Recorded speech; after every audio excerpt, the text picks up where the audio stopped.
So first thing we have is Nana. This is a nice little plant here. We got this variety is the one we grow in a two gallon pot, and it's currently 10 inches. But what I've noticed out there with the different barberries is this leaf is actually it's more developed right now than Royal Burgundies and the other varieties, the Concords that are out there. It's got a fatter leaf, a waxier leaf, and it's just a lot more showy out there than this variety is. Now the flowers are not really noticeable. I mean, you'll still see the little red fruits develop in the fall time, but it's such a small and conspicuous flower, you don't really notice this on this variety. The soil is really adaptable. I'm planting a barberry anywhere. They can go anywhere in the landscape. That's why a lot of people use them. Some of the things that we do with this is we do spray them quite regularly for that black spot on the leaf.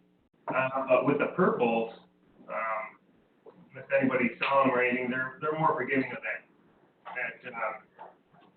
spot when it develops, because you don't really notice it too much with that purple leaf.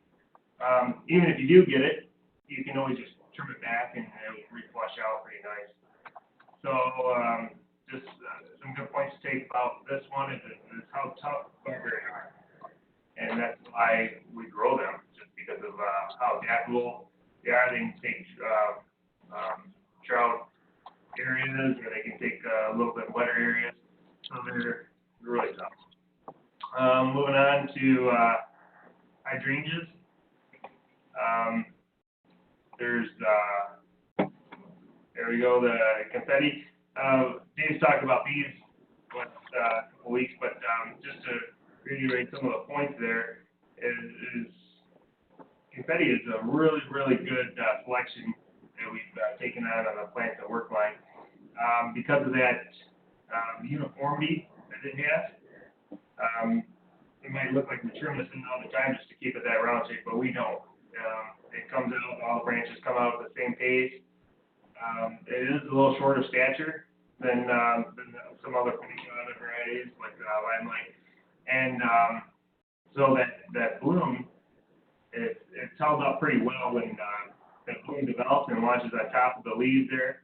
It holds up really, really well with winds, and it's a heavy bloom too. It doesn't droop over. So these plants are really, really good with how attractive they look in that landscape. And we have over 1,200 of those on availability. The next the hydrangeas lineup, we have limelight. Now this is a 7-gallon container, and this crop was phenomenal out there. They're 24, 30 inches is what we got them at. The flowers in them are just nice white flowers. Now there's nothing really developing yet on the naked eye, as you'll see this a little bit later on in the summertime. But because of that, they do last a long, long way into the fall time. All the hydrangeas will last up until the frost. So now the limelights are very, very adaptable to a lot of different soil types. And we didn't put the whole crop on. We only put on 150 of these. So you definitely don't want to overwhelm everybody, but they're going to go pretty quick because of how nice they look. And once your customers get them, they're actually going to sell them pretty quick with that nice white pot going on with that 7-gallon container. So there's nothing wrong with them. They're nice and clean, and they're coming along really nice. We got here is Incredibles in a 7-gallon container. And you can see how the Annabelles, they start developing their flowers a little earlier than the paniculatas. But these ones are really they might not look white right now, but that's how a lot of hydrangeas they'll start developing. They'll start developing with that lime green color. But once that flower unfolds and develops more, it turns white. And that's when you get these baseball-sized blooms all over that Annabelle variety. This one's called Incredible. So that one was a good selection from Annabelle because it holds up its stems a lot better. Incredible is really good about that, and it had a little bit bigger of a flower too. So Incredible is really good with holding its branches up. But one thing you want to do with all these varieties of these Annabelle varieties in general is you want to make sure that leaf stays dry. During the day, now with any other varieties, you can get away with that being a little wet, but these varieties are more susceptible to that leaf spot. Now these leaves are really clean. We've taken that as a grower here. We make sure to keep these leaves dry to try to lessen that susceptibility to that disease. But these are that's one thing you want to do when you sell these and you take these onto your the landscapers or onto the garden center lot. Just make sure that they're keeping the leaves dry through going into the night. And also when you're planting them too, these ones you want to have a little bit of more well-drained soil too. We have a quantity of 150 of these on availability. I'm sure they're going to go. There'll be more shortly coming on with that too. So really good with the hydrangeas. Now moving on to spireas. These are gold mounds. These are in a 3-gallon container, and these look great out there with that. They're marked at 15 inches. Spireas are really tough. Those for a lot of them, and they're a really good staple plant around any type of landscape, just because of just like the butterberry are such a staple too around landscapes. Spireas are kind of in that place as well because they're so adaptable to soil. They can handle wide ranges, and of how forgiving they are as well. If something ever happened, you can even run them over with a lawnmower; they'll still come back. I've done that a few times.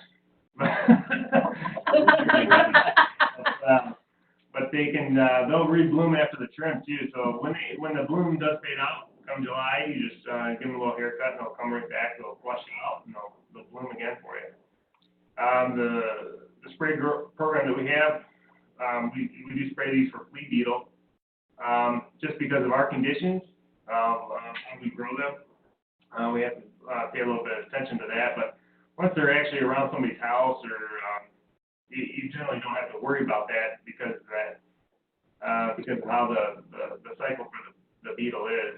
So we just have to pay a little bit more attention to that here. There's 600 of these on availability.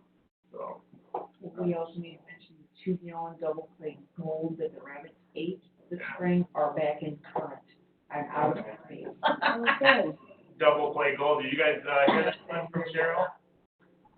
Rabbits ate them all down, and they popped right back up, and now they're into current. They're a 2-gallon variety, so look forward to seeing those ones, those double plate gold. Yeah, with that double plate, the double plate series is actually really good. This one's called Big Bang. It's just phenomenal breeding program that they had going on with these with this double plate series. Now, Big Bang is a fast-growing one with that bigger leaf and that bigger flower. Just like the other spireas, it's really adaptable. The pink flowers on them are pretty showy against that contrast of the yellow of the leaves. And they got that, like I said, the larger bloom. But one thing about growing these, and if you have people buying these and leaving them on their lots, and if they just happen to overwinter them, coming out in the spring, we're coming to the understanding that these leaf out earlier than the normal spireas that were, or the old style spires that we're used to, like the gold mound.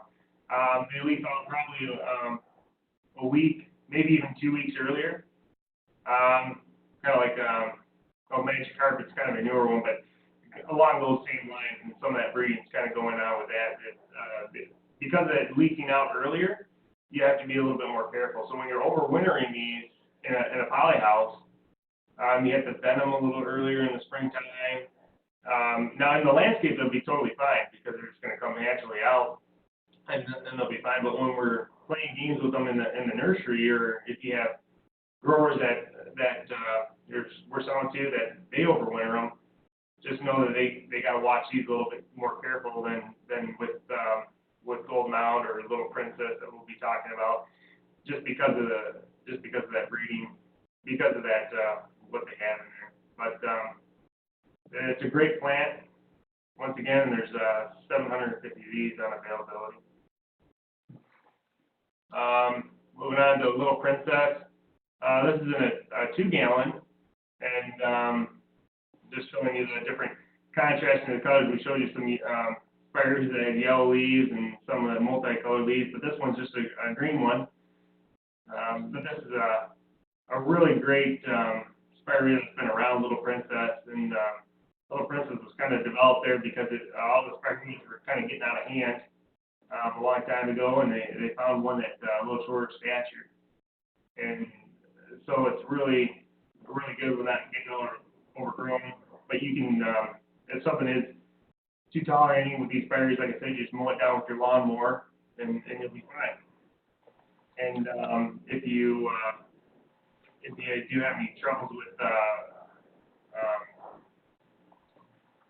you won't have any troubles with adaptability. What I'm trying to say with these, just because of how they can handle that different soils. Now, some of the reasons why we keep some of these older varieties still in here is because of that budget. So this one, and along with the Gold Mound, they're in the, if you didn't notice, they're in the black knot, and because of that, we can sell these a lot cheaper to the landscapers without paying that patent fees and whatnot. And that's why a lot of landscapers still use these varieties for their landscapes, because of the budget that they have to keep under. So we do start split trimming these pretty soon, but we haven't done it yet, but we are starting to on a few different varieties. As you can see, this group is still in full bloom and coming along really nice.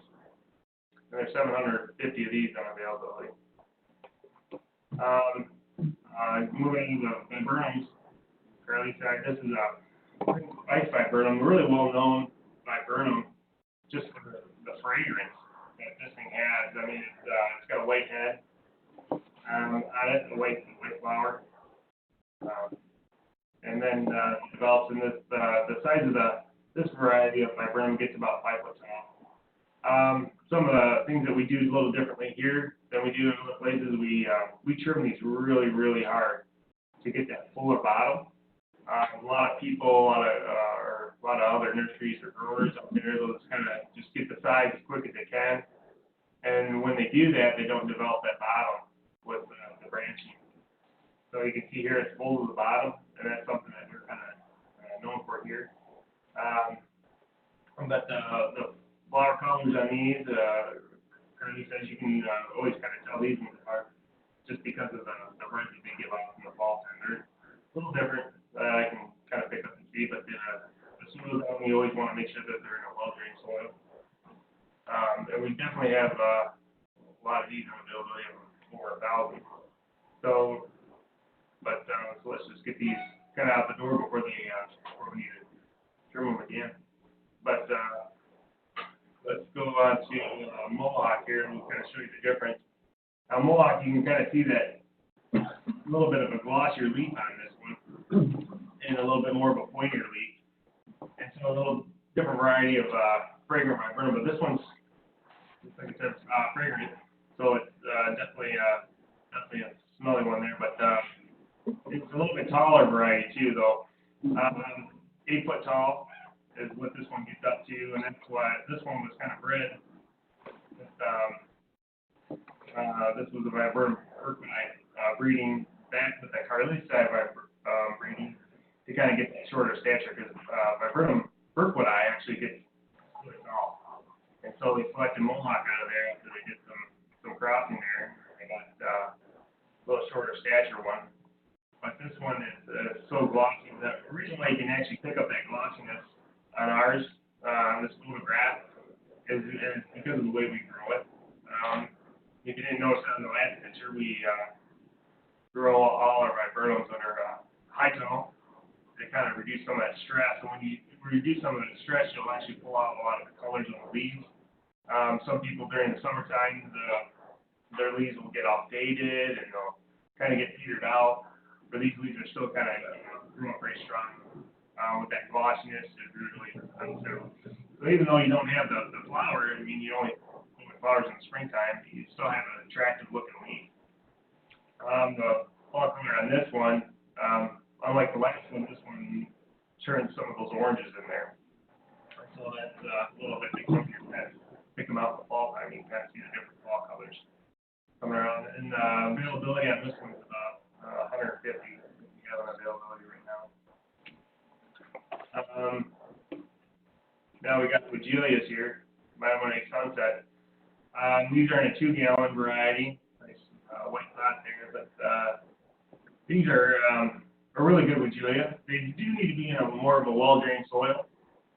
Very with. It looks really good with that red and pink new growth on there. I mean, you still have a pink flower that develops on this Wigilia, but with the attractiveness of that leaf, you kind of overlook that flower sometimes. So, the very first thing we got up here is the Acer Janelle Flames. What he really want to show this one is, you see the picture on the right, it's really good for a wall. We have quite a few of these still left, so you want to make sure you guys get this out. As you can see, the one picture on to the left is a nice full plant. And he also wants to show that it also has this beautiful fall color. If you scroll down to the lower bottom picture, it turns this nice red, brilliant red and yellow foliage. Reminds me of the Euonymus Atlas. All right, Clematis, the paniculata. The claim for fame for this one is the brilliant white flowers on this one. It is more of a summer bloomer. So you might get some of these going out during the early season. As you see the picture to the left, it's nice, clean foliage right now. But the claim for fame is this: when it starts blooming in the summer, you can see you have a lot of brilliant, pure white flowers. The Clematis Sapphire Indigo. This one is like, as you can see to the picture to the left and right, it is blooming right now. It's more of this brilliant blue violet color. I really love this plant. I'm surprised we still have some left. So, but it's a very nice plant. Sweet Summer Love. I think the word summer should show also this is another plant that's more of a summer bloomer. As you can see right here, right now we're selling them, but they're just more, just for more nice clean foliage right now. They're full all the way up to the stake, but you can see to the picture to the right, once it starts flowering, it reminds me of the paniculata. You get a lot of flowers on this, and very beautiful purple like violet flowers. The Nisa Wildfire, this was over there in Pot and Pot. This is another one that it's more like an amber or purplish leaf, but once it gets into the fall, it turns this nice, beautiful fall color. It's red with brilliance of yellow and orange in it.